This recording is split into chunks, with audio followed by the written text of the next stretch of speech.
Shalom, Bapak Ibu Saudara yang terkasih dalam Tuhan, sahabat Mesbah Doa Pagi. Hari ini kita bersyukur Tuhan memberikan kesempatan kepada kita untuk menikmati kehidupan ini. Ya, tetap kita berkata menikmati kehidupan ini walaupun di dalamnya memang ada tantangan, pergumulan, ya penderitaan, ya suka duka silih berganti, yaitu adalah kehidupan yang harus kita hadapi dan kita mau menghadapinya tetap dengan penuh sukacita. Bapak Ibu Saudara yang terkasih dalam Tuhan, pembacaan kita dari Matius pasal 3, kita melihat bagaimana Yohanes Pembaptis dalam pelayanannya. Ada beberapa hal yang perlu kita renungkan, yang rindu saya sampaikan pagi hari ini. Di ayat pertama, firman Tuhan berbunyi demikian. Pada waktu itu tampillah Yohanes Pembaptis di padang gurun Yudea dan memberitakan, "Bertobatlah, sebab kerajaan surga sudah dekat." Sesungguhnya dialah yang dimaksud Nabi Yesaya ketika ia berkata, "Ada suara orang yang berseru-seru di padang gurun, persiapkanlah jalan untuk Tuhan, luruskanlah jalan baginya." Yohanes memakai jubah bulu unta dan ikat pinggang kulit, dan makanannya belalang dan madu hutan. Maka datanglah kepadanya penduduk dari Yerusalem, dari seluruh Yudea, dan dari seluruh daerah sekitar Yordan. Lalu sambil mengaku dosanya, mereka dibaptis oleh Yohanes di sungai Yordan. Tetapi waktu ia melihat banyak orang Farisi dan orang Saduki datang untuk dibaptis, berkatalah ia kepada mereka, "Hai kamu keturunan ular beludak, siapakah yang mengatakan kepada kamu bahwa kamu dapat melarikan diri dari murka yang akan datang? Jadi hasilkanlah buah yang sesuai dengan pertobatan. Dan janganlah mengira bahwa kamu dapat berkata dalam hatimu, Abraham adalah bapa kami. Karena aku berkata kepadamu, Allah dapat menjadikan anak-anak bagi Abraham dari batu-batu ini. Kapak sudah tersedia pada akar pohon, dan setiap pohon yang tidak menghasilkan buah yang baik pasti ditebang dan dibuang ke dalam api. Aku membaptis kamu dengan air sebagai tanda pertobatan, tetapi ia yang datang kemudian daripadaku lebih berkuasa daripadaku, dan aku tidak layak melepaskan kasutnya. Ia akan membaptiskan kamu dengan Roh Kudus dan dengan api. Alat penampi sudah di tangannya. Ia akan membersihkan tempat pengirikannya dan mengumpulkan gandumnya ke dalam lumbung. Tetapi debu jerami itu akan dibakarnya dalam api yang tidak terpadamkan." Bapak Ibu Saudara yang terkasih dalam Tuhan, ada dua tipe yang datang kepada Yohanes Pembaptis. Yang pertama, mereka yang sungguh-sungguh memberi diri dibaptis karena ada pertobatan, dan untuk itu Yohanes melayani mereka. Ya, jadi orang-orang yang sungguh-sungguh datang dibaptis, ya, dan Yohanes Pembaptis memberikan pelayanan kepada mereka. Tetapi orang-orang yang tidak sungguh-sungguh, ya, tidak menghasilkan buah dari pertobatan, ya, Yohanes Pembaptis mengecam mereka. Ya, kita lihat di ayat 7, ya. Nah, kalau yang sungguh-sungguh tadi kita lihat ayat 6. Lalu sambil mengaku dosanya mereka dibaptis oleh Yohanes di sungai Yordan. Jadi ada banyak orang datang, dikatakan dari penduduk Yerusalem, seluruh Yudea, dan seluruh daerah sekitar Yordan. Nah, tipe pertama ini adalah mereka menyadari bahwa mereka berdosa. Mereka sadar mereka berdosa dan membutuhkan pengampunan daripada Tuhan. Nah, ketika mereka datang kepada Yohanes Pembaptis untuk dibaptis, mereka sungguh-sungguh ya mengaku dosa. Ya, mengaku dosanya. Mereka dibaptis oleh Yohanes sambil mengaku dosanya. Nah, waktu Yohanes Pembaptis datang, yang disuruhkan oleh Yohanes Pembaptis adalah bertobatlah. Ya, Pada waktu itu tampillah Yohanes Pembaptis di padang gurun Yudea dan memberitakan apa? Bertobatlah sebab kerajaan surga sudah dekat. Nah, waktu ada seruan untuk bertobat, ya ada yang meresponi dengan benar.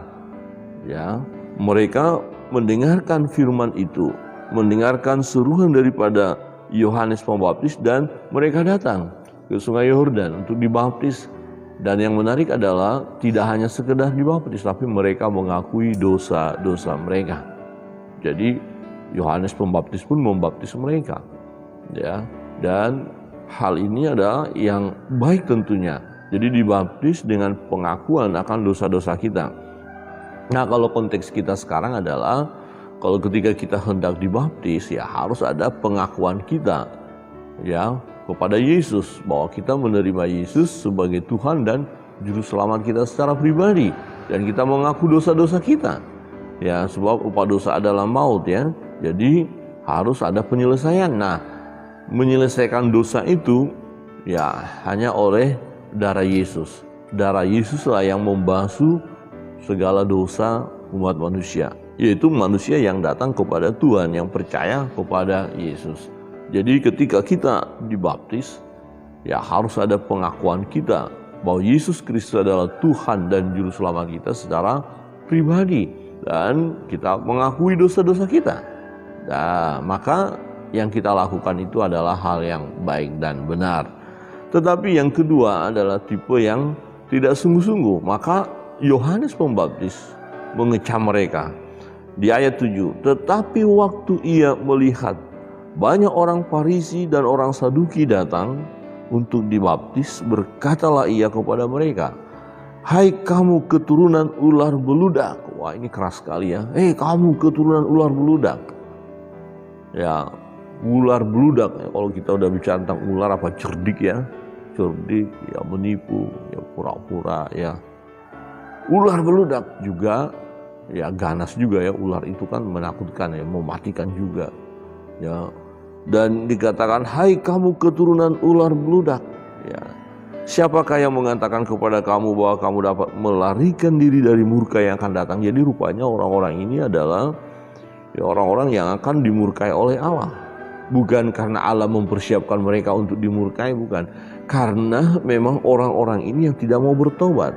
Sebab kalau kita melihat mereka orang Farisi, orang Saduki, bukannya tidak tahu kebenaran, mereka mempelajari kitab suci, tetapi kedegilan mereka, kekerasan hati mereka, ya mereka tidak mau bertobat, maka mereka akan masuk dalam penghukuman itu, ya masuk dalam murka itu. Nah, apakah dengan mereka dibaptis, oke kami mau dibaptis, kemudian luput? Tidak. Yohanes Pembaptis mau berkata, ya siapa yang mengatakan kepada kamu bahwa kamu dapat melarikan diri? Dengan kata lain, kamu tidak akan dapat melarikan diri. Walaupun kau dibaptis, tapi kau nggak bertobat, kau nggak sungguh-sungguh kepada Tuhan, maka baptisanmu itu sia-sia. Ya, maka di ayat 8 dikatakan, jadi hasilkanlah buah yang sesuai dengan pertobatan. Bapak Ibu Saudara yang terkasih dalam Tuhan, kita harus membuktikan kalau memang kita sudah bertobat, kita percaya Yesus, kita harus buktikan dalam perjalanan hidup kita. Ya, baptisan berkali-kali pun kita lakukan, kalau dosa terus setiap hari menguasai hidup kita, gaya hidup kita adalah ya orang dunia, dikuasai oleh dunia, dikuasai oleh hawa nafsu kita, kedagingan kita, ya bahkan keterlibatan dengan kuasa-kuasa kegelapan, maka baptisan yang kita lakukan itu tidak ada artinya. Nah, jadi hasilkanlah buah yang sesuai dengan pertobatan. Wow, Bapak Ibu Saudara yang terkasih dalam Tuhan. Yohanes Pembaptis menegur mereka. Bahkan dikatakan, oh mungkin kamu berkata aku keturunan Abraham ya. Oh enggak jaminan. Ya Abraham bisa buat, ya Tuhan bisa buat anak-anak ya, Abraham dari batu-batu ya. Jadi ini luar biasa. Kalau secara keturunan saja kau menganggap kau orang percaya secara keturunan, oh nggak ada gunanya. Karena iman itu, kepercayaan itu haruslah secara pribadi dan dibuktikan dengan pertobatan. Ini yang perlu kita lakukan tiap-tiap hari. Jadi Apalah artinya baptisan jika tidak ada pengakuan dosa dan jika tidak ada pembaharuan dalam hidup? Ayat 10 berkata begini, kapak sudah tersedia pada akar pohon, dan setiap pohon yang tidak menghasilkan buah yang baik, pastilah ditebang dan dibuang ke dalam api. Pada akhirnya, ya, akan terseleksi ya. Kapak sudah tersedia pada akar pohon, dan setiap pohon yang tidak menghasilkan buah yang baik, pasti ditebang dan dibuang ke dalam api. Orang-orang yang tidak bertobat sekalipun sudah dibaptis, kalau dia tidak bertobat, tidak menunjukkan ya dalam kehidupannya buah pertobatan, maka dia tidak akan mengalami keselamatan. Baptisan tidak menyelamatkan. Yang menyelamatkan adalah percaya Yesus, pertobatan. Ya, jadi perubahan hidup. Ya. Baptisan itu proklamir, ikrar, ya, pernyataan diri sebagai pengikut Tuhan. Tapi harus dibuktikan dengan ya, perbuatan kita. Jadi bukan perbuatan yang menyelamatkan kita, tidak. Yang menyelamatkan kita adalah percayanya kita kepada Yesus. Kemudian kita memberi diri dibaptis, tetapi harus ada pembuktian. Ya, kita buktikan bahwa kita orang yang percaya. Dari mana? Dari perbuatan kita. Ya, maka dikatakan hasilkanlah buah-buah pertobatan. Nah, pohon yang tidak menghasilkan buah yang baik dikatakan apa? Kapak sudah tersedia, maka akan ditebang dan dibuang. Ya, Bapak Ibu Saudara yang terkasih dalam Tuhan, ini masa kita, waktunya kita untuk berkarya, untuk menunjukkan buah-buah pertobatan itu. Jadi pasti terjadi pembaharuan hidup bagi setiap orang yang sungguh-sungguh datang kepada Tuhan, yang bertobat. Ya, yang bertobat, memberi diri tadi dibaptis oleh karena ada pengakuan dosa dan mau menjalani hidup yang baru. Ya, sehingga boleh dikatakan seperti Rasul Paulus berkata, hidupku bukan aku lagi, melainkan Kristus yang hidup di dalamku. Jadi kalau Kristus hidup di dalamku, maka yang terpancar dari hidup kita, ya, yang kita lakukan, yang kita kerjakan, ya, kehidupan kita terlihat kehidupan yang dikuasai oleh Allah, Roh Tuhan, atau yang dipimpin oleh Roh Allah, atau mencirikan pekerjaan daripada Tuhan kita, yaitu Yesus Kristus.